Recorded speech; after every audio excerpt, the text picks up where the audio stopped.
Thanks so much for being with us. Again, before you turn the channel, because you don't see Liz Coe, I promise you, Liz Coe will be back with us this week. Actually, scheduled to be back with us on Wednesday, taking a real quick trip to see family, over-deserved and obviously over-delayed with everything that everybody's been going through. So, but again, Liz Coe is going to be back with us on Wednesday, but don't go anywhere. We got a few things to talk about. Was going to start with the weather. We're going to get to that in a quick minute, but wanted to talk to you about this as well. This just coming into our newsroom. You may have heard this, may have seen this. Former Governor Buddy Roemer has passed away. He was 77 years old. I'd been sick for a time, but you know, you can't talk about Louisiana politics without mentioning his name. Of course, served as governor, served the people of Louisiana in the United States House of Representatives as well. A Louisiana boy, obviously born in Shreveport, but famously, for a lot of folks, and this grabbed national attention when he did it, switched parties while he was serving as governor. Remember that? From Democratic over to the Republican Party in 1991. And so that created some headlines. But obviously, when you serve down here, the people certainly get to know you, and they know you pretty well, especially if you are that born and bred, like he certainly was, born up there in Shreveport, Harvard grad.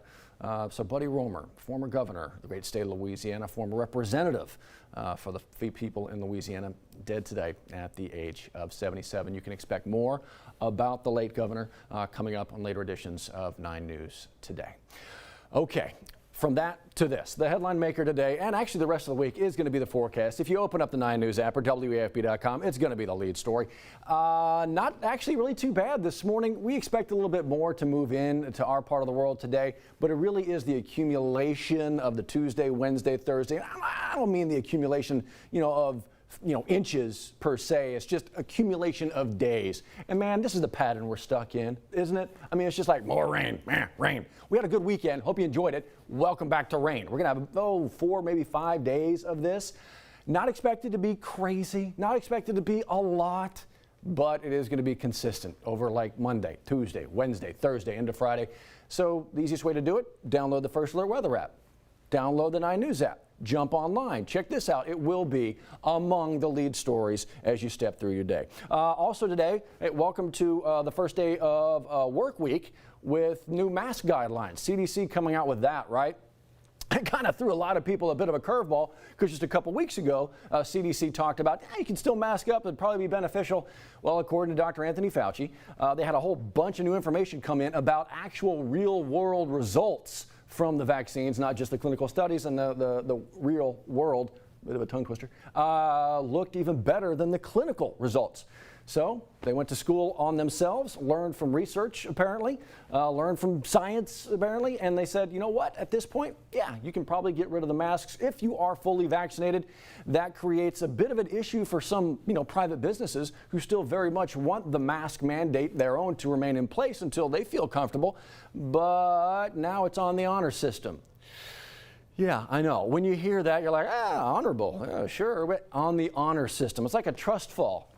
There's nobody behind me. On the honor system? So that's going to be a bit tricky, especially without the backing of CDC. From private businesses can't say, oh, but, we're following CDC guidelines.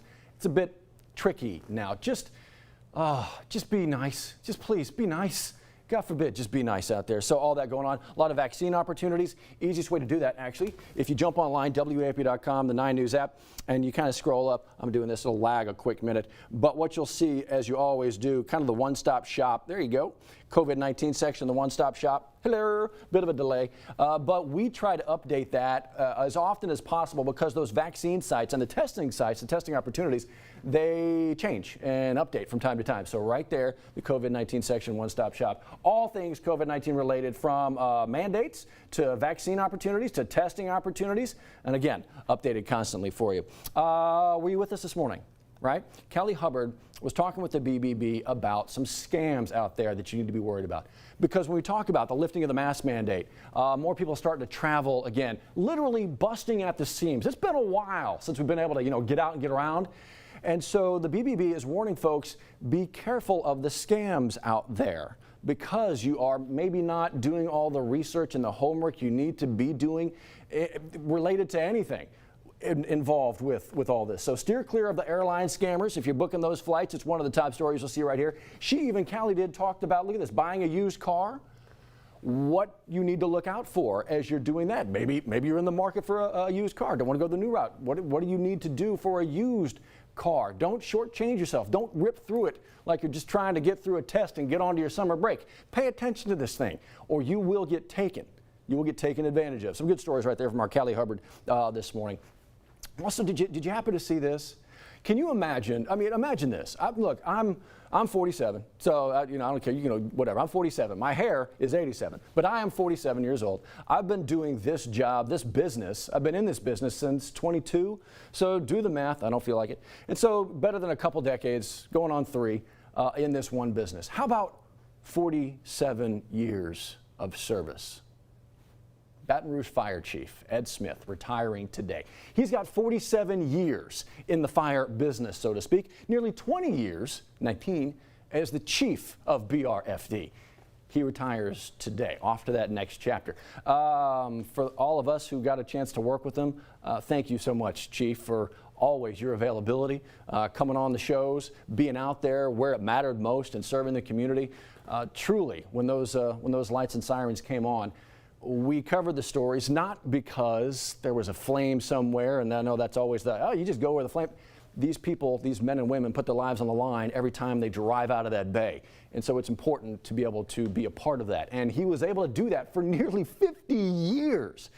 And as the person in charge of BRFD for nearly 20. Congratulations, Chief. Thank you so much. And enjoy retirement. You don't seem like that. He doesn't seem like the man that's just going to be like, all right, couch, recliner. Chances are you're going to see Chief around. He just won't have the hat on anymore. Congratulations. Anybody watch the sports world yesterday? Over the weekend, a few things went on. Real quick, and you can find it in the sports section of the 9 News app, WAFB.com. Congratulations to the LSU, as this every once in a while, it uses the Wi-Fi from my house and really lags, like it goes from here to my house, where my son, I'm sure, is just YouTube videos and just clogging things up. And then it bounces back here, so you get the lag every once in a while. I'll fix that. But right here, congratulations to the LSU men's and women's track team. Women finished second at the SEC tournament. The men finished third at the SEC tournament. Now they get ready for nationals. Actually, the preliminary round of nationals, I believe, begins next week. How about some of these stories? This one, LSU softball, a number 7 national seed for the NCAA tournament. That may have, and it did, I know, shock a few folks around the country. But, when you talk to Beth Torina, the head coach of the LSU softball team, she's like, look, this is the number 1 schedule in the country. And that's not just the coach talking about it. That's literally, they had the toughest schedule of anybody in the country. And so, yeah, there's a few more losses on there than maybe you would see from some others. But when you're playing a top 20 team every weekend, some of that stuff happens. You lose maybe more than you want to lose. Anyway, a national seed. And that tournament starts, the regional does, this Friday. It's going to be LSU taking on McNeese State. They're coming in. And then it's UL Lafayette and George Washington, the 2 and 3 seeds coming into the Baton Rouge Regional of the NCAA softball tournament. All roads leading to Oklahoma City. We'll see. That'll be a lot of fun. College World Series. We'll see. LSU baseball also with a big win over Alabama. The Bats, boy, I tell you what, they came alive on Sunday. All of a sudden, they were just hitting everything they wanted to, putting up runs like it was just going out of style. Cricket numbers all over that scoreboard, 13-5. The game on Sunday, they win that series 2-1. It's a big win for LSU because they're fighting to get to where the ladies are. They want to be able to make the postseason, and right now, man, there ain't no guarantee. They got one more final home game tomorrow. It's Northwestern State coming into town, and then on the road to wrap up the regular season, over to Austin to take on Texas A&M, and then it's the SEC tournament, and then NCAA tournament. I mean, that's the idea. Can you imagine an NCAA tournament without LSU? They got to do good at the back end here. They really have to win these games going forward, and maybe even a couple at the SEC tournament. But they did themselves a big favor with that win over Alabama yesterday, and it was a good-looking win. Okay, so all that's going on in the world. You know where to find us, WAFB.com and the 9 News app, if you're looking for us. Also, WAFB Plus, right here, Apple TV, Roku, Fire Stick, YouTube. Welcome to it. So that's where you can kind of find us, 9 News Now, every morning at 9:15. And as promised, Liz Coe will be back on Wednesday. If I say Tuesday, if I say tomorrow, will you show up? Yeah, Wednesday. She'll be with us again on Wednesday, keeping us all in check and bringing you more of what you actually want to see. That's on WAFB Plus. So that's where you can find us in between now and 9 News at noon, WAFB.com and the 9 News app. But yeah, we'll see you at noon right back here in the broadcast studio for the big show. Y'all be safe, everybody. We'll see you then.